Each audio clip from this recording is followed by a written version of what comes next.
Vi har taget konsekvensen af, at der er så mange, der dør på Khantsangari, og at der er ingen, der kommer på toppen af Pobeda i år. Og i sidste uge her var der en russisk guide, som 6 gange har været på toppen af Pobeda, som forsøgte sig og måtte give op lidt over halvvejs. Og hvis han ikke kan, som har været 6 gange på bjerget, så må vi sige, så må vi også se det urealistiske, at vi kommer op. Så derfor tager vi nu pakker vores ting, tager til Alma-Ata, og så flyver vi derfra videre til Pamir-bjergene, som ligger i den sydlige del af Rusland i Uzbekistan, så vidt vi erfarer. Men der er jo folk, der bestiger Khantsangari hver dag.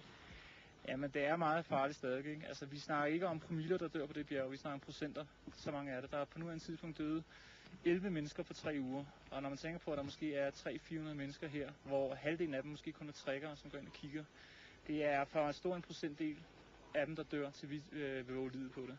Man kan jo godt vælge noget, som er betydeligt mere sikkert og teknisk sværere end det her. Det her er jo ikke, den rute de går er jo ikke på nogen måde teknisk svær, det kan alle lave, men den er bare utrolig farlig. Så derfor har vi valgt at sige fra. Men selvfølgelig er det et nederlag, at man tager afsted herfra, men altså, der er ikke andet at gøre end at se fremad, og så få lavet et eller andet i hvert fald.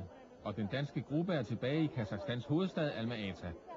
Ekspeditionen starter faktisk forfra.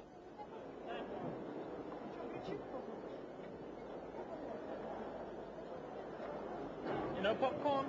Popcorn, yeah. Can you get it? Yeah. Okay, that's what we need. It's very important with popcorn. Okay, let's try and find it. Yeah, okay.